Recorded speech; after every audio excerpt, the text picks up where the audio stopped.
What is up, Buff Nation? Welcome into DNVR Buffs Primetime. We are presented by Illegal Pete's. Check out any of their 10 Colorado locations for happy hour, 36 p.m. every single day.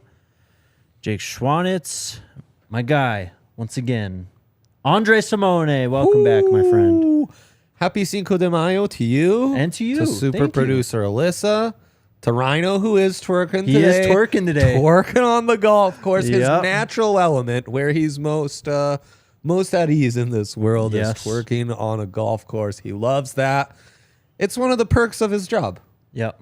Very true. He gets to go do these golf events that we put on and just have all the fun. That's right. And my perk is I cover for him and I get to be on this show. Someone's got to work, right? Someone does have to work. And on golf days, it's your boy. There you go. We have a commitment. We have... New commitment just dropped. New commitment just dropped. Hot off the press.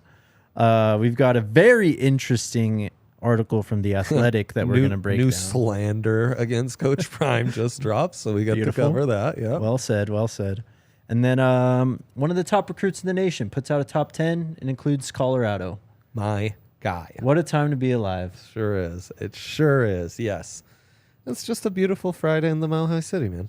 And look at chat. They're hyped for you. Chris is hyped for you. Air Teeth, all these people. MLN. Look at that. Love you guys. EJ Horton, former Marshall wide receiver. Yes. Has committed to Colorado. Yeah. He was just visiting last weekend. Who wasn't, honestly? You were there? Producer Alyssa was there? Or was that 2 weekends ago? That was 2 Am I weekends getting ago. my weekends mixed up? Yeah. Oh, my God. Last weekend was the post-spring game visiting. First week. Oh, was that a packed weekend? Or EJ get a little more of an intimate visit, let's say? I think it was a I'm little not bit trying more... to be weird. I'm just... No, I think it was a little bit more closed off. I think it was just a handful of guys. I think I only knew about EJ. Oh, interesting. Yeah. Okay, I love that. I love but that. But you could never really tell what's going on out there because all of a sudden there's a commitment that comes out the woodwork and they're visiting there now. Right. They're committing to Coach Prime at a restaurant. Yeah. But EJ Horton, 6 foot 180 receiver out of Marshall, was a 3-star 2020 recruit who was recruited by one Mr. Sean Lewis. I believe EJ maybe had a commitment at one time. I don't know if it was a verbal or a hard commitment, what it was, but there's a link there. That's why he's back here in Colorado, or here in Colorado for the first time. Did not play in 2020. Only played in 2 games in 2021. Which means he kept the red shirt for that year of eligibility? I'd assume so. He's got a COVID year if he joined in 2020.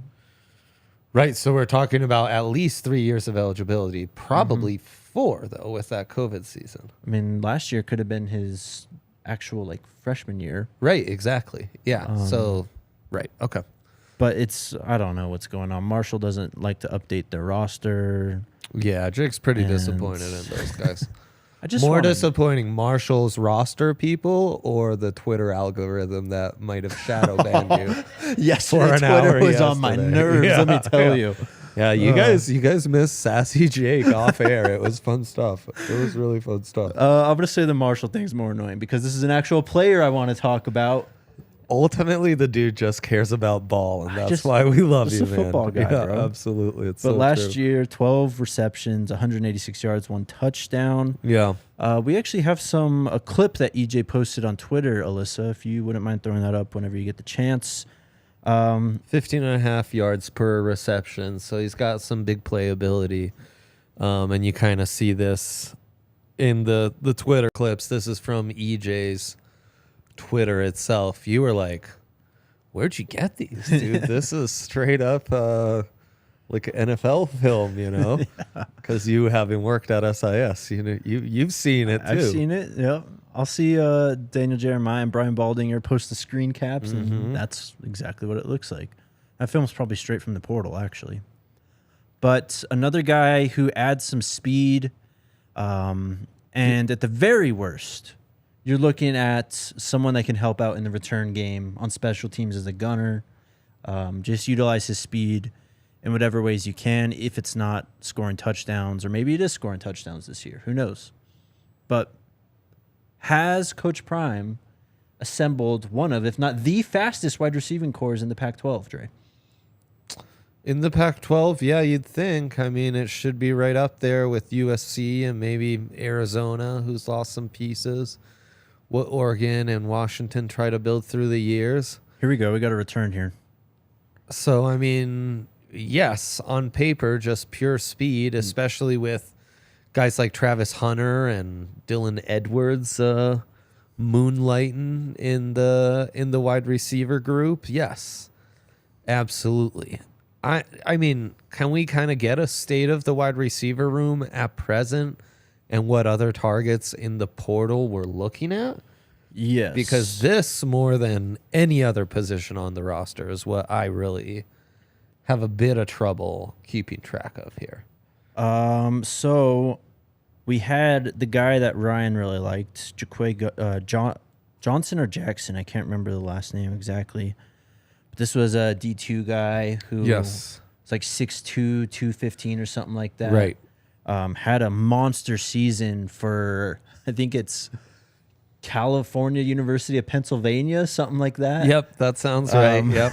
So Great there's school. a target What there. a great school. We haven't seen anything with the UTSA guy, although I don't know if he really adds that element of size, red zone target. They offered the former Auburn tight end / wide receiver, was a tight end recruit, was converted to wide receiver. What's his name? I can't remember his name right now either. There's Like a lot of names that. that I have to learn.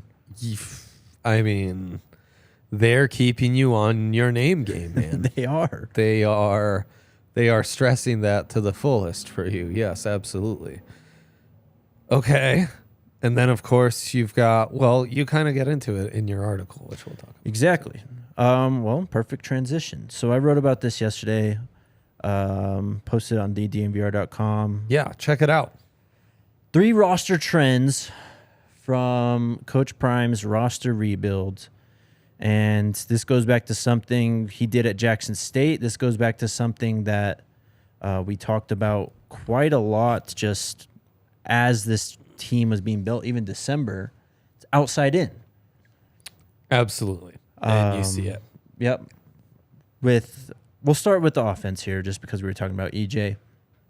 But, of course, you start with Travis and Jimmy Horn, who were the best players for the Buffs during spring ball. You're getting in some 4-star guys in Omarion Miller, Adam Hopkins. You brought in speed guys like Tarvarish Dawson. Of course, EJ Horton now. Willie Gaines from Jackson State is another field stretcher. Right. And We then, talked about him last week when I was on the show. One of your favorites in the return game, I think. I think just watching him compared to, I haven't really watched too much Tarvarish, to be completely honest. He hasn't played much. Yeah. But just from what we saw from EJ, Willie's got more juice. So I think Willie will play more offense than EJ would, if I had to guess right now. Okay. Or maybe Willie is just the primary returner right now. Right. But yeah, it starts with the speed and what they're trying to do outside, of course. We've seen how they've attacked receivers in the portal, how they're going after the very best receivers in the 24 and 25 class. Right. Yeah, we talked about the trio they're trying to build, and AB yesterday. Yep. And Talon was on He's getting making the close. prediction that AB's coming next, and kind of the connections with the top guys from 24 and 25 all in that group. And former, I don't know if he was a teammate, but he at least played or has been to camps with Ryan Wingo, being out of Missouri, who top receiver in 24 class is also from. So connection there. Yes. Love that. And then we can't forget about our guy Caleb Mathis. The chat was on him early, saying that this guy's going to come in and ball. What do you know? He comes in and balls, and really it's his speed and route running out of the slot that have really carved out a nice role. And I think he proved in the spring game that this is a guy that should rotate in with the ones. Yeah, I mean, one of the early guys to get a number. It's him, Jimmy, and Travis, who are the wide receivers to have a number. Yeah, he's really intriguing. I just love the kid's demeanor, too. Yes, absolutely. He just seems like a smiling assassin, man. Just Yep. puts his head down and goes to work and does his thing. Yep, very smart guy, too. On the defensive side of the ball, of course, you have Travis, who, I mean, is it too far stretched to say he could be the Pac-12's best cornerback this year? No, probably not. I mean, I'd imagine he's going to be first team all-conference preseason. Yep. Or, second or first team. He's on that short list. He's 1 of 4 for sure. Then you have Cormani McClain coming in. Yeah. Who Coach Prime said may end up playing both ways. Of course, Jaquez Robinson and Amarian Cooper now at cornerback. I mean, that's a really solid top 4 we're looking at now. No, it's very solid. And unlike the wide receiver group, I have far fewer size concerns. Mm-hmm. Like, that's just a big group. Long. Pedigree up the gazoo. Super long and young. Yes. Like, there's a lot of eligibility left in that group. It's more of a, case-by-case basis for the wideouts. Right. Next trend, versatility. It is the more you can do, the better.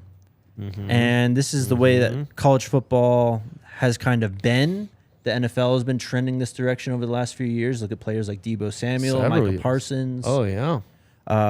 The Buffs have some of that going too.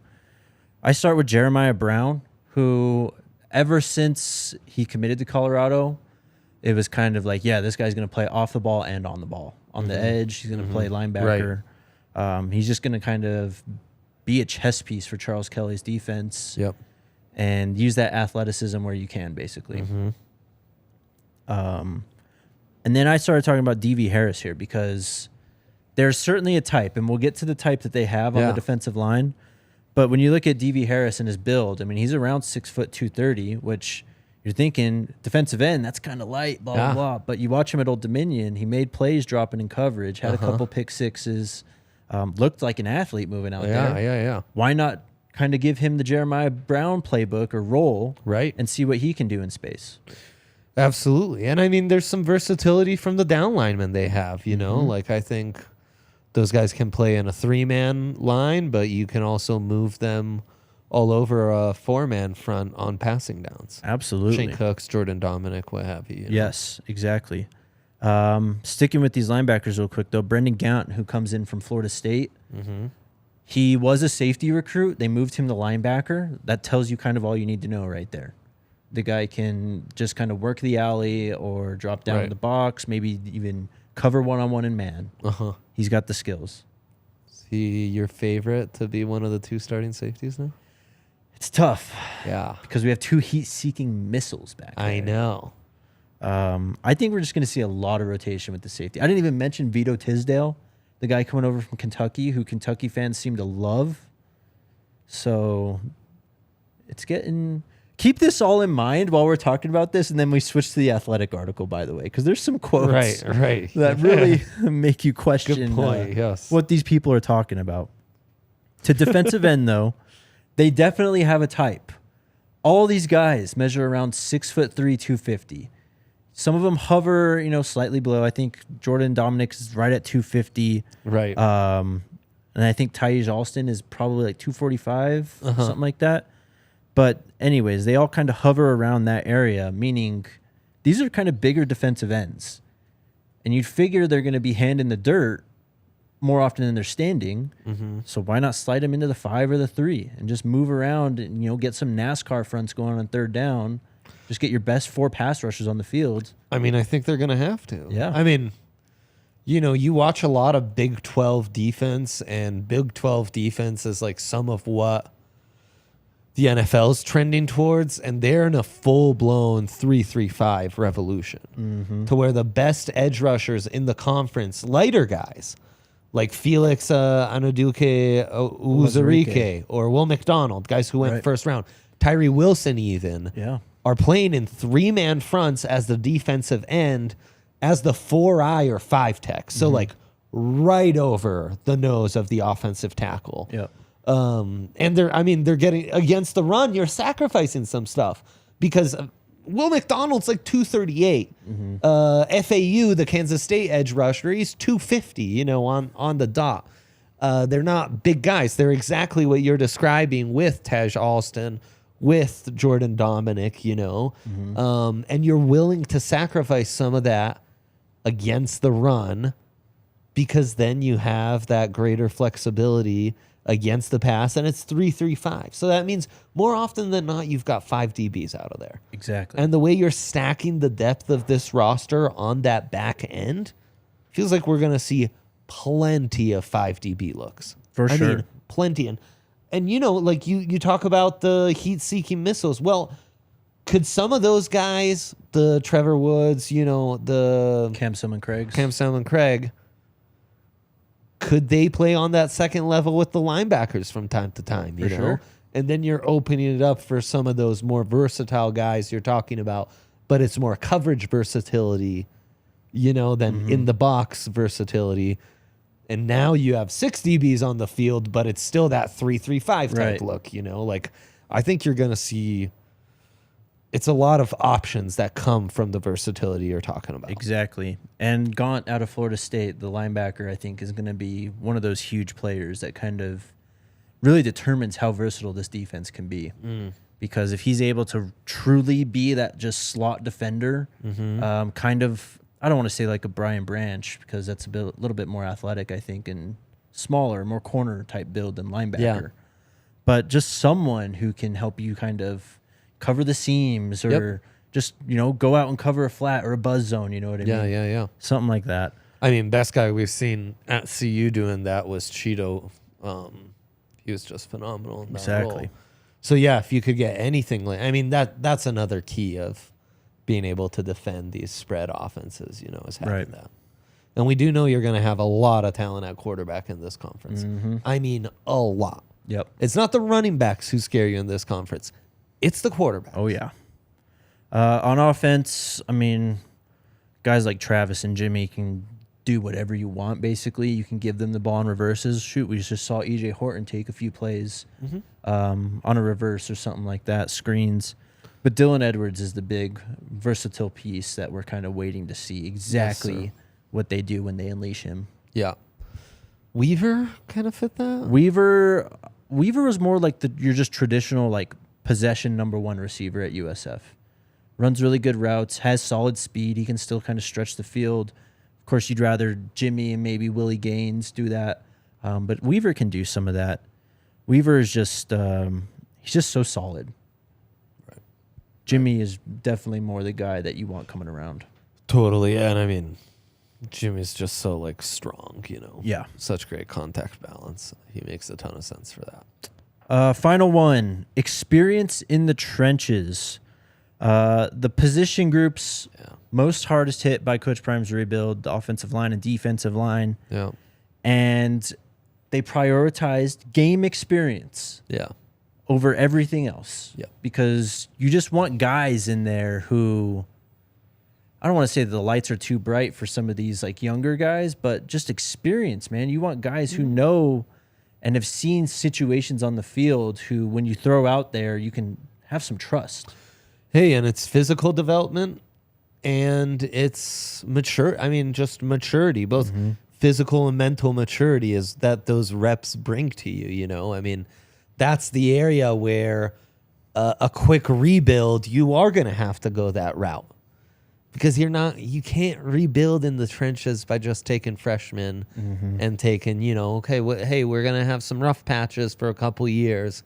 But trust us, by 2025, we're going to, Shador's off to the NFL. We don't have that kind of time. Yes. You got to get ready right now in the trenches. And the only way to do that is by going after older guys. Plain and simple. Absolutely. So on the defensive side, Shane Cokes, Taj Alston, Leonard Payne, Jordan Dominic, Derek McClendon, Savell Smalls, Chaz Wallace, and D.V. Harris all have at least played 20 games. That's a substantial amount of experience, man. Yeah. Yeah, and I mean... That's not even including Levante Bentley, who's played in like 40 games at Clemson also. And 3 of those at the Power 5 level? That would Dominic, be... McClendon, Smalls. Alston, too. Right. Out of West Virginia. Right, yeah. I mean, that's huge right there. And then Shane Cokes is probably their best defensive lineman, and he was an all Ivy League guy. Right. So, On the offensive side of the ball, not as much turnover, but still some of the same. I mean, you got guys like Van Wells and Tank in there. Right.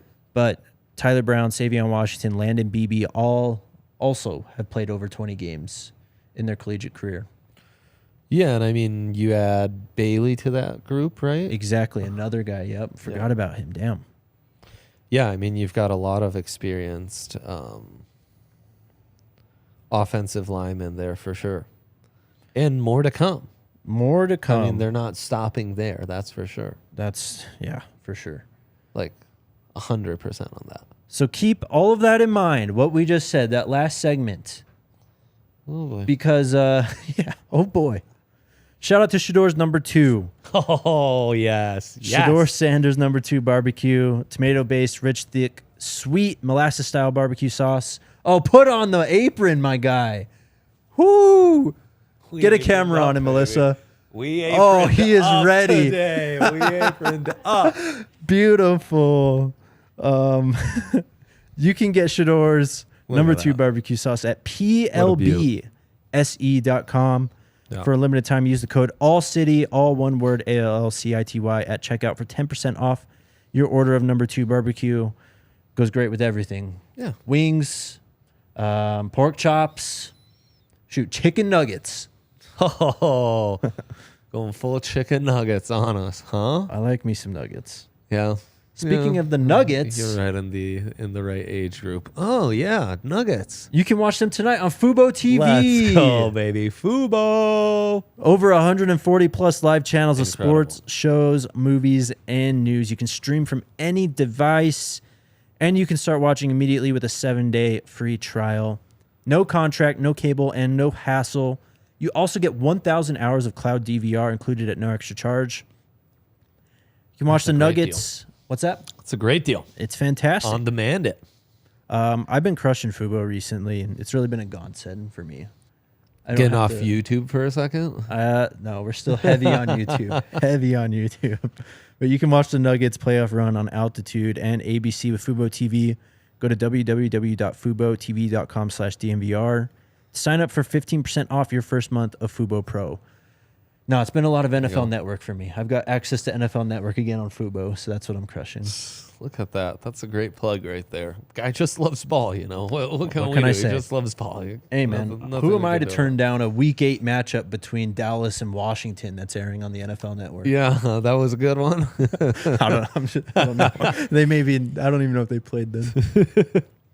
All right, here we go. Let's have some fun. Please. The Athletic posted this yesterday Oh, man. by Max Olson and Bruce Feldman. Such rascals. Bunch of anonymous rascally quotes in this one. Titled, Deion Sanders' Extreme Colorado Makeover Has Coaches Buzzing. Quote, it's a tremendous risk. It's a tremendous risk rebuilding a 1-11 roster, apparently. Apparently it is. Yeah. Yeah, I know. Well, gosh, we might not win at all, you know. I know, next crazy. year. Yep. Who would have thunk it? So in this article, Max Olson and Bruce Feldman got some quotes from a bunch of coaches, recruiters, recruiting personnel. Yep, exactly. Around the country, Big 12 guys. I think there's some Pac-12 guys too. A lot of Power 5 big mouths. Anonymous Yes. big mouths, yeah. So, obviously about the roster turnover, and let's just read some of the quotes. So this is from one Big 12 director of player personnel. What we know is all eyes across all of college football are going to be on Colorado. It will impact the future of college football markedly for the next generation, one way or another. An ACC recruiting director said, it's a tremendous risk to replace all of those guys. It's an experiment that has never happened on this big of a scale.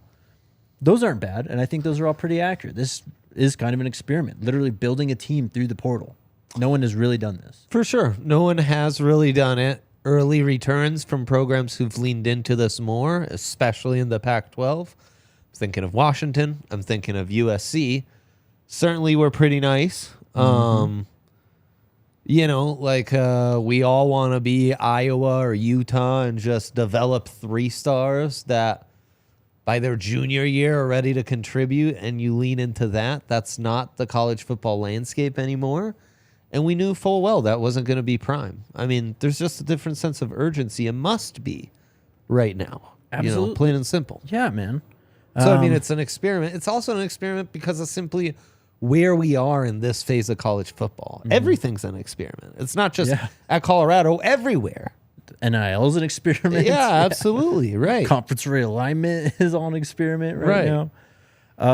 A Pac-12 director of player personnel said, I can appreciate the aggression and the urgency to essentially bust things down to the studs and start over. My concern is the rapid hemorrhaging of personnel within specific position rooms. They have an unfathomably low amount of scholarship players in some rooms that demand high volume personnel. I assume this is about the defensive line. Sure. Couldn't be about cornerbacks and wide receivers because I'd imagine literally set historic numbers bringing guys in there. Our concern is how are they all going to play, not right. Oh God, do we have enough depth? You know, it's also like it's so funny because 2-3 weeks ago here on this show, you're getting messages of like, Jake, how are they even going to get down to having enough schollies? I know. They're 10 over. How are you ever going to be able to add all these guys Coach Prime says he's going to add when, you know, you're the only way to do that's by like freeing up 15 scholarships? Well, that's exactly what happened. That's exactly what happened. This guy continues, said, I'd be less worried about culture and locker room dynamics right now in year one than I would be about having enough players to line up and stay healthy. What are we doing here? Yeah, no, I think they're going to have enough players to line up and stay healthy. It seems like that is setting itself up. Another one along those same lines, always by the first Big 12 DPP, is that if we take an undergrad transfer, we now view it like we're stuck with this guy for the rest of their career. The rules are written in a way to encourage you being stuck with them. If they take 25 transfers and 15 of them stink, there's really no way to get rid of those guys. I just am thinking about like Taylor Upshaw or Zico, who have already left since transferring to Colorado. That didn't seem super duper hard. That kind of seemed easy. Yeah. So, Yeah. is what I have to say about that. Very much, And even if these players don't work out again this year at Colorado, I'm not saying they won't, but there's bound to be a dud or two, right? Of course. Hit the portal in December. Recruiting always, right. Just hit the portal again. Yeah. I don't know. This is very weird. I did think there was an interesting point made about, oh gosh, we even talked about it. Now I'm blanking. I'm sorry. You make some more quotes here. Next, yeah. It is just from a Big 12 director of player personnel. It is just absolutely unreasonable to think you can sign 25 players out of the spring transfer portal and make your team better. Okay, that's what I wanted to Unless get the to. players they had were just that bad, which I don't buy. Sir, did you watch this football team last year? In the end, is the sum of the 25 new guys going to be greater than the sum of the 25 old guys? Man, I don't know. What is this quote? What is this? So, guys, please just remember that Jake's first year at DNVR, he had to cover that 1-10 team. How many quarterbacks? 1 and 11. Get it right. 1 and 11. I'm sorry. How many of those quarterbacks did you have to watch? Pretty sure I watched 5 quarterbacks last year. Like, literally, the first one he watched was the worst quarterback in all of Division I college football. It only got worse from there. The rest of the roster was pretty rough. They had a future first round pick and a future second round pick transfer out of the secondary. It was just a disaster. A coach was fired halfway through the season. Every game was like a 40-point blowout. I, who love college football, I love college football in Colorado. I love watching Buffs football when they're good. It's one of my favorite parts of my childhood and something I can be very nostalgic about. I couldn't tune in. It was too painful. And it was just like, I've got draft pod to prepare for. Right. I'm going to watch like the actual good marquee games. I'm not going to sit through 3 hours of watching the Buffs get slaughtered. I had to not watch for my own sanity. You know, that's how bad it was. So, yeah, I guess what we're saying is, geez, smart to think that maybe the dudes they're bringing in are better than the guys who went out. Yeah, that actually does sound, I do buy that. I do buy that. Call us crazy. We do buy that. We Thank do. you. Yeah. It's insane. And then, this one cracked me up. One Power 5 coach said, if you're him, don't you have to wonder who you are going to be running behind? Deion let the entire O-line go. Right. That's about the Houston running back, McCaskill? Yes. Look at me getting that right.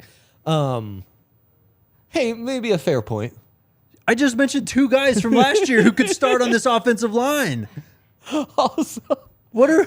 Also, like, aren't they one of the front runners to sign one of his? Like, literally, they'd be taking his best offensive linemen, the 2 best offensive linemen from his O-line currently, and putting them on the Buffs. It's crazy.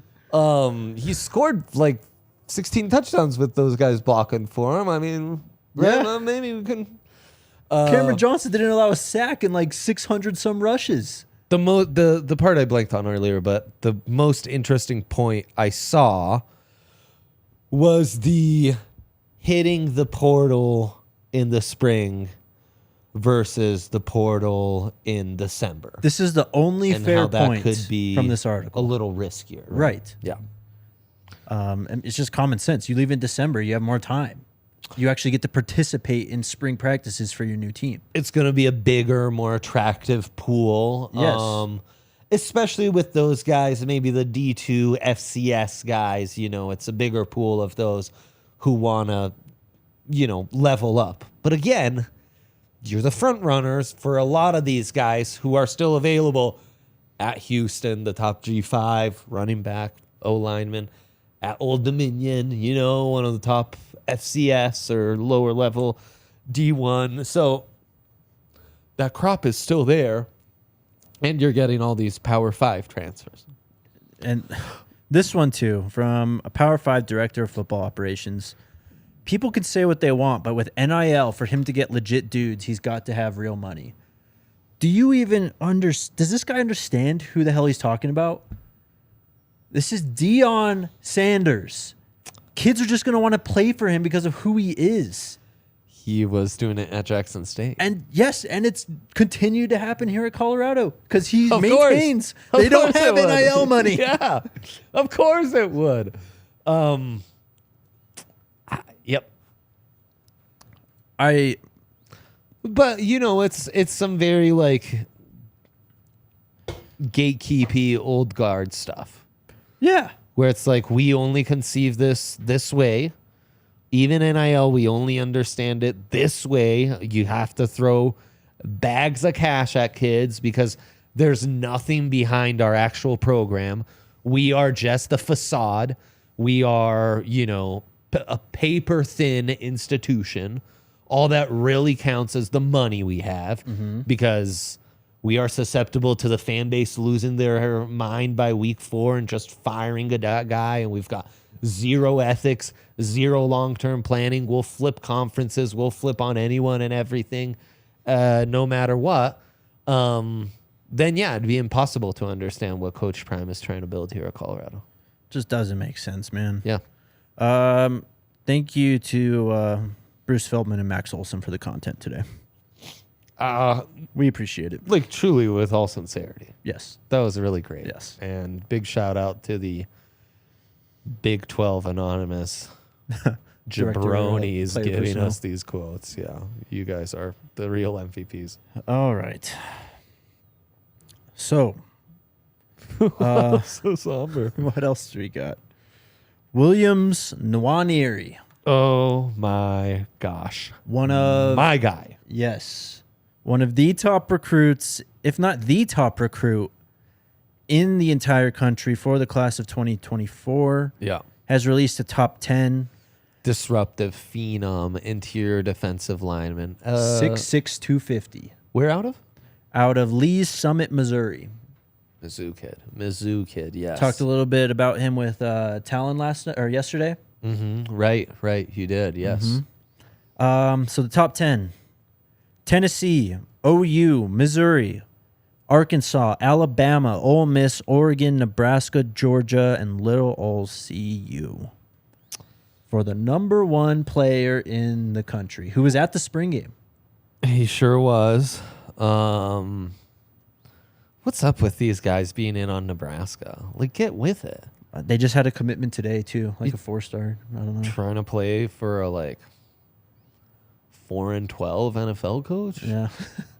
Winning 4 games in the Big Ten and getting slaughtered by Michigan and Ohio State. Yeah, I mean, come on. Just embarrassing.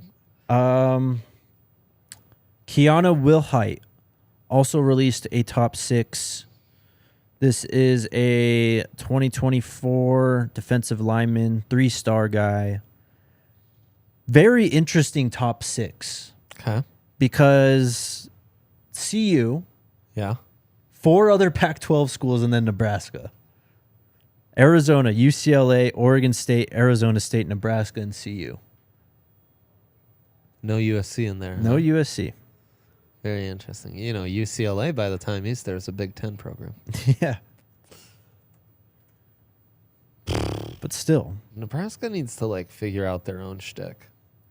Go do your own thing. Leave us be. Ideally. Yeah.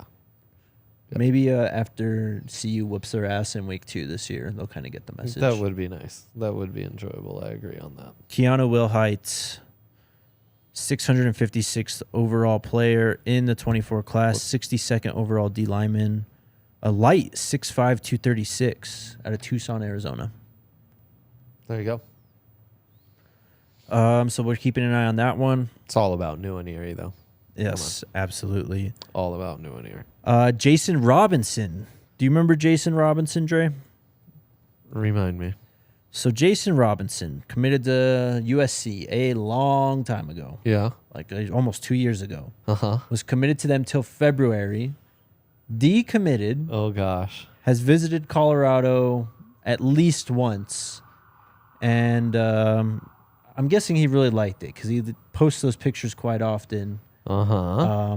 Anyways, he was teasing that he's going to release a list of top schools. And I think he's planning to come back on an official visit. Love this. Yeah, I'm seeing a little Star Wars inspired photo here. Yeah. Yep. Great stuff. 413th overall player, 60th wide receiver in this class, a 247 Sports Composite 4-star. Huh.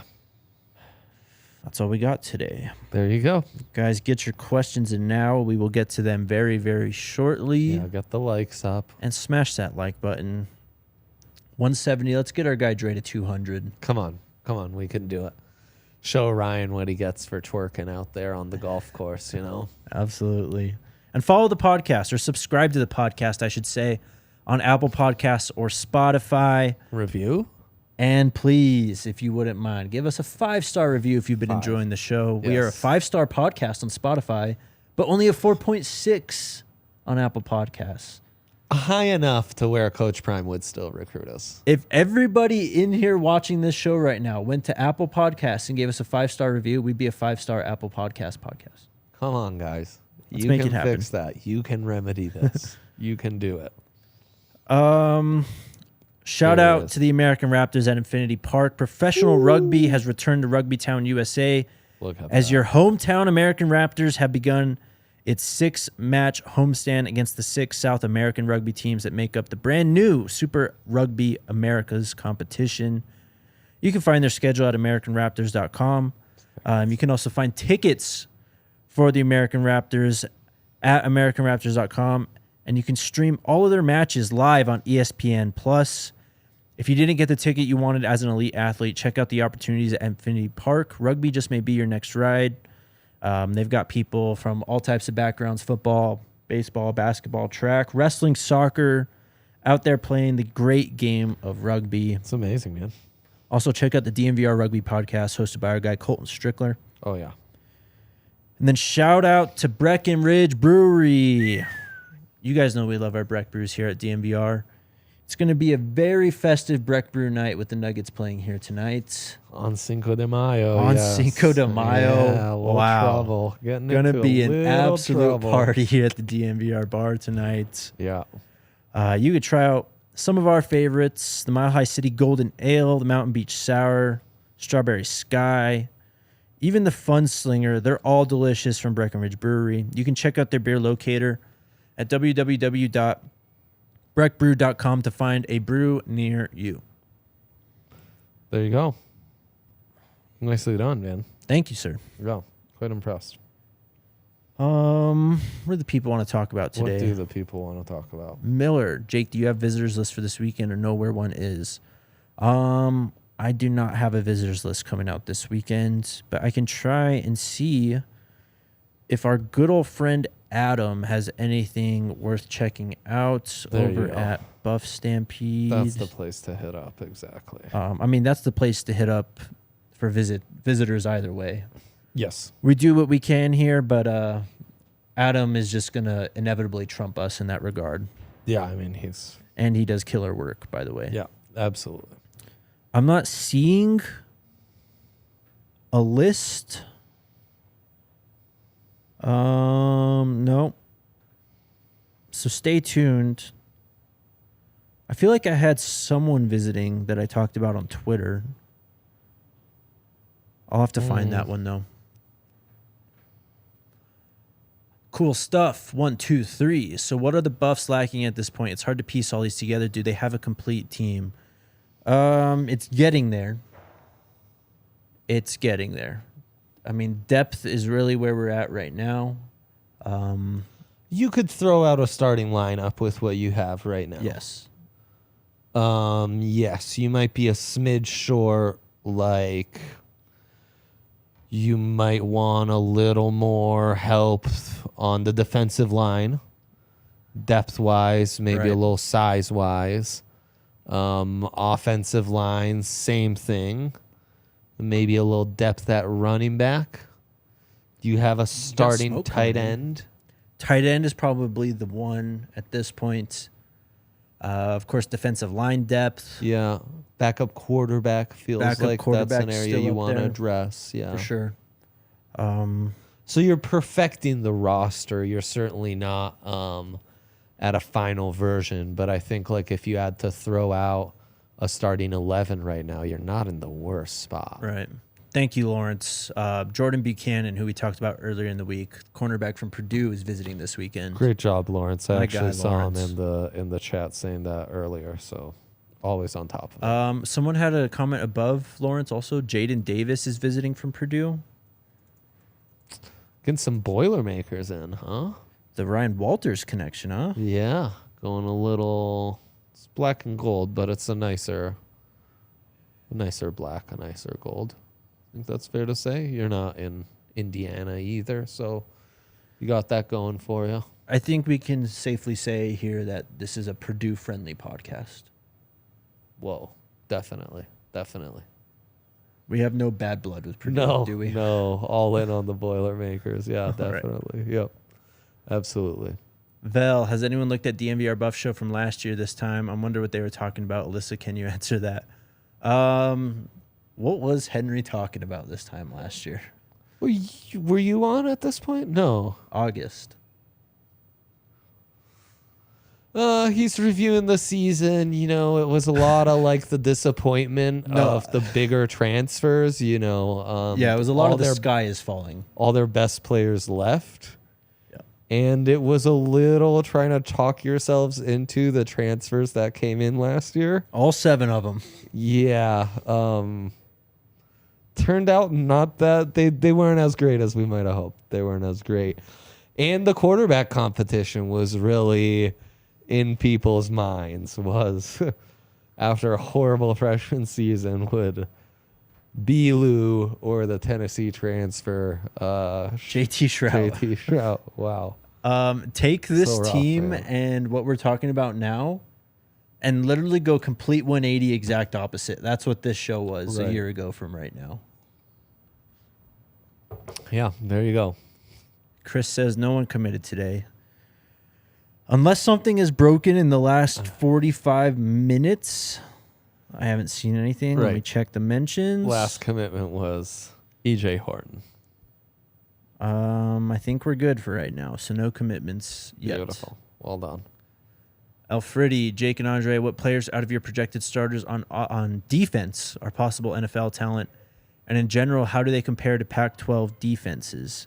Well, you start at the cornerbacks, of course. Travis Hunter and Kamani seem like they're going to be NFL draft picks at some point, possibly first rounders. Travis for sure, Yep. at least. Yep. I think Jordan Dominic's another one. I mean, going double digits in sacks in the SEC a year ago will put you on those radars. You got to kind of figure out how does he win consistently, because now it's more effort, motor, length, strength. None of those are necessarily like premier NFL traits. Shane Cooks, certainly. Yep. Jeremiah Brown. Jeremiah Brown could get in the conversation. And then, I mean, the safety group is extremely interesting. I mean, you got And, some... you know, the linebackers, former Alabama and Clemson linebackers, those guys are definitely in the mix as well. Yep, I immediately go to the grad transfers. So Levante Bentley, a guy who's played in 40 years at Clemson, has been able to get on the field, just hasn't started. Yeah. He has, I don't know, at least 90 tackles, 6 tackles for a loss, forces a fumble, has an interception or two. He's probably getting looks. Yeah. Tyge Alston comes in as a grad transfer on the edge. This guy has a 7-sack season. Right. We're talking about him. Right. But I mean, this is kind of some speculation right now, but there is some, Yeah, for the sure. talent is definitely improved. And if a handful of guys have a big season, there's definitely some NFL caliber players on this roster. Yeah, and I mean, because it's speculative, you don't quite know how they'll match up, because you got to see how everyone can gel together and play and what have you. But the best defenses a year ago, which I'd say were like Oregon and Utah, have lost their best players, no doubt. Yep. And I don't know that USC has closed that gap enough.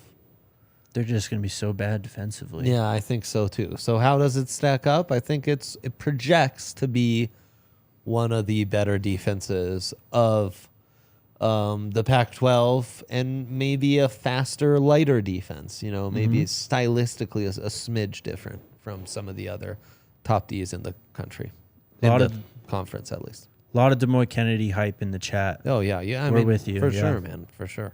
We get it. Miko Reddick. Any update with Shone Washington, the D lineman from Georgia? He was offered after visiting last weekend. Yeah. I haven't seen anything. No updates, guys. No updates. Yep. Going This on stuff his Twitter takes its page, time. literally, his last tweet was him announcing his offer from Colorado. That was April 29th. We're waiting, Sean. Yeah. Oz Maldonado. When you want to do a show with Jake, RK, and Andre all at once, it would be fire. That's coming. We're gonna plan that out. Yeah. And then when we do, we'll make that a regular thing. Yep. Because that'd be tons of fun. Absolutely. Yeah. Two of my favorite people to podcast with. Hell so yeah, man. It'd be an an Same. honor to have these guys. Be legendary. Yeah, absolutely. This one's for you, Dre. Sloan asks, what is your job description at DNVR? Yeah, you guys always get like one little piece out of me every episode. Usually it's about what shoes I'm rocking. I am, believe it or not, the GM here at DNVR. So make of that what you will. But I'm, kind of help oversee it all. My guy. Yeah. Sloan with another question. What month does training restart? Believe end of July, early August-ish. We're waiting on official word. I promise I will tell you guys exactly as soon as I know. What are you doing in this time where there's not actual ball to cover? What are your plans? What are my plans? Fishing like Travis? No. You go to the rec gym, just cross guys up? Because No. you enjoy embarrassing people? I mean, the plan is to get back in the gym here very soon. Oh, Just, man. yeah. Oh, he's coming. Just to tone up a To little the bit. gym near you. He's coming, baby. I Yes. mean, this has kind of been like my schedule the last 3 years. Yeah. Just covering the draft and everything it's like absolutely insane from January to February, and then of course during football season, I'm watching ball. Yeah. So the summer is the time to That's your kind of window, work off man. all those beer drinking pounds from watching ball. Right. Hey, that's your window. You got to make it count. But honestly, I don't know. I'd like to go back home at some point, hang out with the fam for a bit, see my puppy. There you go. Maybe go back home to Albuquerque and chill with the friends for a bit. Okay. But Now we're talking. yeah, plan is just hang out here, I guess. Crush some Breck brews, cheer on the Nuggets as they hopefully go on to win the finals, and then That's right. just getting ready for football season. Really, what's your summer look like?